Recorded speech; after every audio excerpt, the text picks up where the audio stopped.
Hi gentlemen, these are your notes for Unit 1, Day 3 of Calculus. So for our warm-up, if we want to evaluate these limits at the different values of x, the first thing you want to try when you want to evaluate a limit is just to substitute in the value of x. So the limit as x goes to 3 of 6 minus 2 times the quantity x minus 3 to the 2/3 power. Let's substitute in the 3 and see what happens. So 3 minus 3 is 0. 0 to any power is going to be 0. So I have 6 minus 2 times 0. 2 times 0 is 0. So the limit of this function as x goes to 3 should be 6. And you could check this on Desmos if you wanted to and make sure that the height of the graph when x is equal to 3 is approaching 6. So for the next one, if we want to know what the limit of this function as x goes to 11 is going to be, it would be 6 minus 2 times 11 minus 3 to the 2/3 power. Oh, sorry, not minus 8, minus 3. So 11 minus 3 is 8. So I have 6 minus 2 times 8 to the 2/3 power. And when we do something to the 2/3 power, I always do the denominator first. So I want the cube root of 8, which is 2. And then the top exponent tells you what power to take it to. So we're going to do the cube root of 8 and then square it. So the cube root of 8 is 3. And then if I square it, I get 4. So this is going to be 6 minus 2 times 4, which is 6 minus 8, so the limit should be -2. On the next one, if I substitute in 3 into the numerator, I would get 3 squared minus 9, which goes to 0. If I plug in 3 into the denominator, I get 3 minus 3, which goes to 0. This is an indeterminate form because we can't have 0 over 0 and decide what the limit's going to be. This is one where I can factor and see if anything cancels. The numerator, x squared minus 9, is a difference of 2 squared, so x plus 3, x minus 3, and then over x minus 3. Now notice, we have identical binomials in the numerator and denominator, so they would reduce to 1. So now, this function is, the limit as x goes to 3 of x plus 3, and if I substitute in 3, the limit would be 6. Random fact of the day, seek cucumbers eat with their feet. We're going to skip the review question for the purpose of this video. So today we are going to talk about how to use the limit properties and how to evaluate limits using these properties. We will also talk about how to find the limits if you are given a piecewise function. So gentlemen, go ahead and pause the video and see if you can find the limits of this piecewise function that are given. All right, if I want the limit as x goes to negative infinity of f of x, that is what is happening on the left-hand side of the graph. So notice on the left-hand side of the graph, my graph is approaching positive infinity. So the limit as x goes to negative infinity is positive infinity. What's happening on the graph as my x values are approaching -2? Well, here's -2. And as my x values are approaching -2 from the left and the right, I am at a height of 1. So the limit as x approaches -2 is going to be 1. All right. What's happening on the graph as x is approaching -1? Well, as I'm approaching -1 from the left and from the right, my graph is at a height of 0, so the limit is going to be 0. And then what is happening as x is approaching 0? Well, as x is approaching 0 from the left and from the right, my graph is at a height of 1. The limit as x approaches 1, from the left-hand side, I'm at a height of 2, but on the right-hand side, I'm at a height of 1. So the limit as x approaches 1 does not exist. What's the limit as x is approaching 3? Well, from the left, I'm going to height of 5, and from the right, I'm going to a height of 5. So the limit as x approaches 3 is going to be 5. The limit as x approaches 5 looks to be at about a height of 0.8. And as my graph is approaching infinity, it looks like it's leveling off at 0. So that's just some limits review from previous days in this unit. So now let's talk about some properties of limits. So one of the properties is if you are taking the limit of a constant, so like the limit as x approaches 4 of 5. 5 is just a constant. So if I were to graph 5, remember this is a y value, so this is saying like a y value is 5. I would have 1, 2, 3, 4, 5. I would have a horizontal line at y equals 5. And remember, limits are just what the height of the graph is. So if I want the limit as x is approaching 4 of 5, well, it's always going to be at a height of 5, so the limit is just going to be 5, regardless of what x value I substitute in. Another thing, if you are given just x, right, and you want the limit as x approaches some sort of constant, well, if I graphed y equals x, I have a line that looks like this. So any x value is going to be the same as its y value partner. So if I want the limit as x goes to 4 of x, it's just going to be 4. So those are some ideas that you guys are probably familiar with. If the function that you're plugging into is a polynomial, you just get to plug in that value for x, and whatever you get is going to be your limit. And that was similar to what we did in our warm-up. So that's rule number 3. So some other rules that are going to be helpful, and you guys have been doing this naturally, but if you are not given an actual function and the problem continues to just have f of x or g of x, these are some rules that might be helpful. So rule number 1, if you are adding two separate functions together, so f of x plus g of x, and you're taking the limit as x goes to a of both of those functions, what you can do is you can separate that problem into two separate limits. So you can take the limit as x goes to a of f of x, and then you can add that to the limit as x goes to a of g of x. And then the answer will be they're two separate limits added together. The same rule applies if you're subtracting two functions and taking their limit. So the limit as x goes to a of f of x minus g of x, you can separate that into two separate limits that are being subtracted. It also works for multiplication, so you can separate it into two separate limits with multiplication. If you are given a limit of a function that's being taken to an exponent, you can take the limit of the function and then whatever the limit is, raise to the exponent afterwards. It also works for roots, so if you were taking the limit of a function to a root, you can first take the limit of the function and then do the root afterwards if you would like to. And then it also works for division. You can separate it into two different division problems as long as the limit of the denominator is not 0. So let's see how these rules apply to some problems. So what if I'm given that the limit as x goes to a of our function is 2 of f of x, and the limit as x goes to a of our function g of x is negative 4, and the limit as x goes to a of our function h of x is 0. How would these rules apply on the different problems? So on a, we want the limit as x goes to a of f of x plus 2 times g of x. Well, I can separate this into two separate limits. The limit as x goes to a of f of x plus the limit as x goes to a of 2g of x. You can also take a constant and bring it to the outside if you want to. So I could write this as the limit as x goes to a of f of x plus 2 times the limit as x goes to a of g of x. Well, we know that the limit as x goes to a of f of x was given to us. It's 2. So this is going to become 2 plus 2 times the limit as x goes to a of g of x. Well, the limit as x goes to a of g of x was negative 4. So it's going to be 2 plus 2 times negative 4, so 2 plus negative 8. So this limit is going to be negative 6. The same rules would apply if I try for b. So b I can separate into a bunch of different limits as well. So this would be the limit as x goes to a of h of x minus 3 times the limit as x goes to a of g of x plus the limit as x goes to a of 1. And again, now I can use all of my knowledge from up above. So the limit as x goes to a of h of x is going to be 0. Minus 3 times the limit as x goes to a of g of x is negative 4. And then remember, if you take the limit of a constant like 1, the limit's just going to be whatever the constant is. So it's going to be 1. So this is going to be 0 minus 3 times negative 4 plus 1. So that'd be 12 plus 1. So this would be 13. For c, it wants the limit of f of x times g of x. So remember, we can separate this out into the limit of f of x as x approaches a times the limit of g of x as x approaches a. And again, the limit of f of x as x approaches a was 2, and the limit of g of x as x approaches a was negative 4. So this limit should be negative 8. For d, remember, if you have a function that's being raised to an exponent and you want to take the limit, we could do the limit as x goes to a of the function first, and then raise it to the power afterwards. And the limit as x goes to a of g of x is negative 4, and negative 4 squared is 16. For e, again, same rule applies, but this time it's a root, so I can do the inside part first and of the limit, and then do the root afterwards. So I'm going to do the limit as x goes to a of 6 plus the limit as x goes to a of f of x, and then afterwards, I'm going to take the cube root of that number. Well, the limit of as x goes to a of 6 is just going to be 6, plus the limit as x goes to a of f of x is 2, and then afterwards, I'm going to take the cube root. Well, 6 plus 2 is 8, and the cube root of 8 is 2.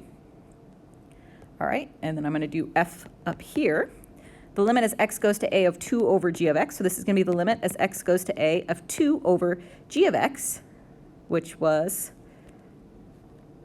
let's write it as two separate guys. So the limit as x goes to a of 2 over the limit as x goes to a of g of x. So the limit as x goes to a of 2 is just 2 because it's a constant. The limit as x goes to a of g of x is negative 4. So this limit's going to be negative 1/2.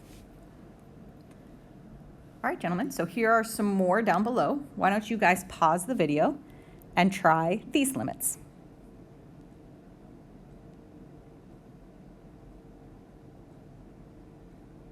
All right, for the first one, we want the limit as x goes to 3 of f of x minus g of x.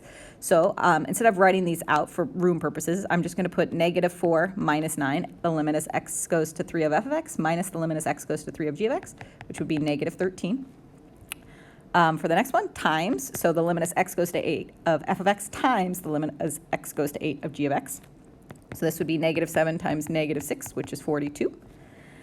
F of x over g of x, the limits, so would be the limit as x goes to 9 of f of x divided by the limit as x goes to 9 of g of x. So this would be 10 over negative 1, which is negative 10.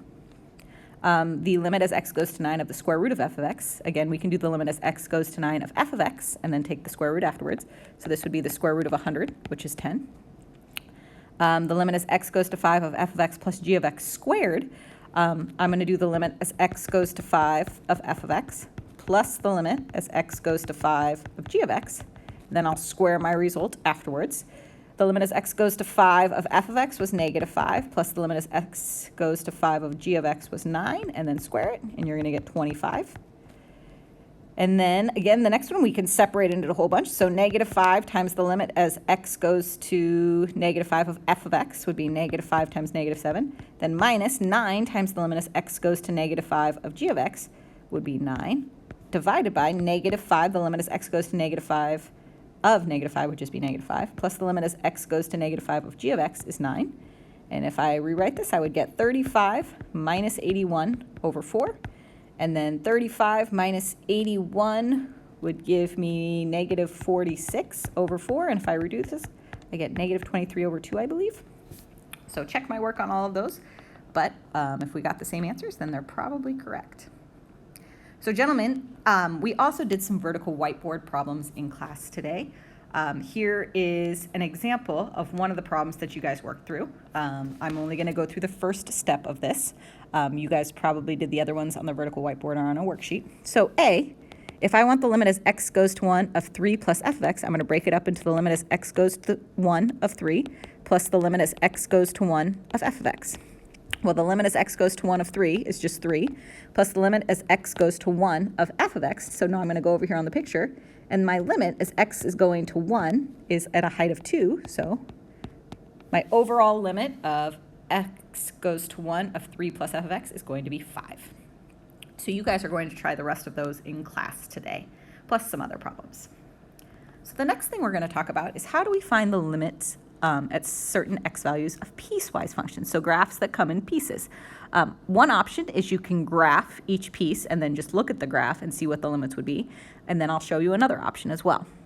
So if I wanted to graph this piecewise function, 3 minus x for x is less than 2, and x over 2 plus 1 for x is greater than 2, I'm going to graph this in pieces. So 3 minus x. So if I have y equals negative x plus 3, as long as x is less than negative 2, I'm just going to graph that line.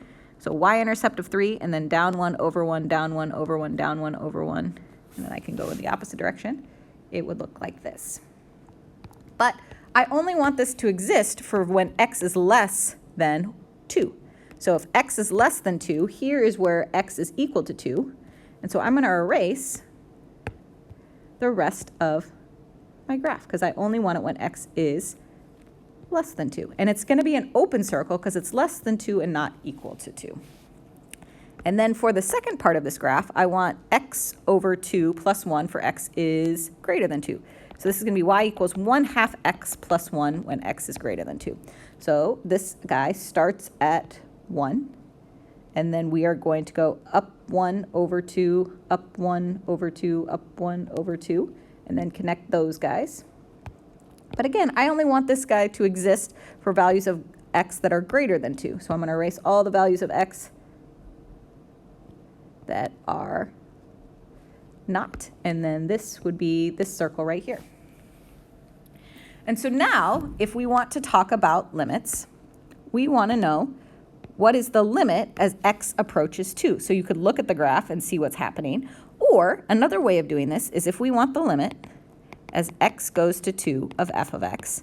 Notice at 2, it doesn't actually have a value, but its left and right pieces are coming from different pieces of that piecewise function. The top piece is the left-hand limit, and the bottom piece is the right-hand limit. So if I want to know the limit as x approaches 2, I need to know what is the limit as x goes to negative, or goes to 2 from the left-hand side. And I also need to know what's the limit as x goes to 2 from the right-hand side. And if those are the same numbers, then the limit as x goes to 2 is going to exist. So as x goes to 2 on the left-hand side, again, that is when x is smaller than 2. So I want to know what 3 minus x is. So this is going to be 3 minus x. And so as x goes to 2, plug in 2, the height of the graph is 1 from 2 on the left. And then if I want it 2 on the right, so the right-hand limit, this is going to be my right-hand limit because x is greater than 2. So if I plug in 2 for x, that's 2 over 2 plus 1, which is 1 plus 1, which is 2. So the left-hand limit is 1, which made sense because if I was following this graph from the left-hand side, I'm at a height of 1. If I'm following this graph from the right-hand side, I'm at a height of positive 2. Notice these limits are not equal. So the left-hand limit and the right-hand limit are not equal. So that means that the limit as x approaches 2 does not exist because the left-hand right limit and the right-hand limit are not equal to each other. So for piecewise functions, you can either graph the function and look at it, or you can plug into the parts of the piecewise function you need to figure out the limit. So let's look at the next one. We want the limit as x approaches 1 on the left-hand side of f of x. Well, left-hand side would be less than 1, so this is the left-hand side, and greater than 1 would be the right-hand limit. So if we want the limit as x approaches 1 from the left-hand side, the left-hand side of f of x, I'm using the x plus 6, so this is going to be x plus 6 in this case, and I want the limit as x approaches 1, so 1 plus 6 would be 7. So the left-hand limit as x approaches 1 is going to be 7. The limit as x approaches 1 from the right-hand side, this time I'm going to use when x is greater than or equal to 1, so this is x plus 9. So I want the limit as x approaches 1, so 1 plus 9, that's 10. And again, notice the left-hand limit and the right-hand limit are different. We have 7 and 10, so that means that the limit as x approaches 1 from both sides does not exist because the left-hand and right-hand limit are not equal. All right, so let's say we want the limit as x approaches 3 from the left-hand side. So from 3 from the left-hand side, notice there is no greater than or less than symbols. So when there's no greater than or less than symbols, you have to use the does not equal to. When x is 3, so this is giving you f of x is equal to 5 if x is equal to 3. That's giving you the ordered pair 3, 5. So that's an isolated point. And remember a couple classes ago we talked about how isolated points have nothing to do with limits. They're just parts of the graph that can talk about continuity. So if we need to find a left-hand and right-hand limit and there's no inequality sign, we use the piece where it says x is not equal to that number. So we want x squared minus 9 over x minus 3. If I plug in 3 to the numerator, I'd get 0. If I plug in 3 to the denominator, I'd get 0. So this is one where we will have to factor and see if it reduces. So x plus 3, x minus 3 over x minus 3. And the x minus 3 binomials will reduce with each other to 1. And so now I'm just left with x plus 3. If I substitute in 3 for x, I get a limit of 6.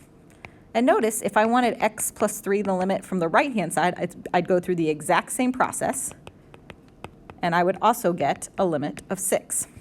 And notice the left-hand limit and the right-hand limit are the same number. They're both 6, so the limit of f of x as x approaches 3 is going to be 6. All right, gentlemen, why don't you pause the video and try these problems. The limit as x goes to 1 from the left, the limit as x goes to 1 from the right, and the overall limit at 1.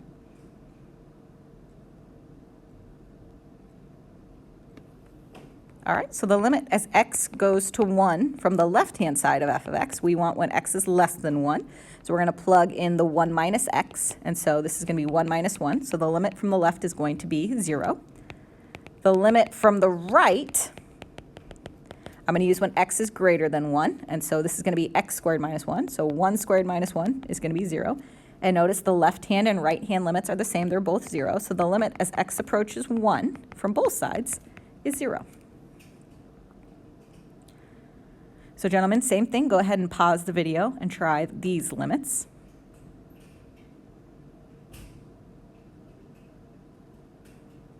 All right, if I want the limit as x goes to 1 from the left-hand side, I want less than 1, so I'm going to use 4 minus x. And so 4 minus 1 is 3, so the left-hand limit at 1 is going to be 3. The limit as x approaches 1 from the right-hand side, I'm going to use when x is greater than 1, so x squared plus 2, so this is going to be 1 squared plus 2, which is 3. And notice the left-hand limit and the right-hand limit are equivalent again, so the limit as x approaches 1 of f of x is going to be 3 because the left-hand and right-hand limits are equivalent. All right, gentlemen, so your homework, you're checking your understanding, is going to be problem set number 3. Let me know if you guys have any questions.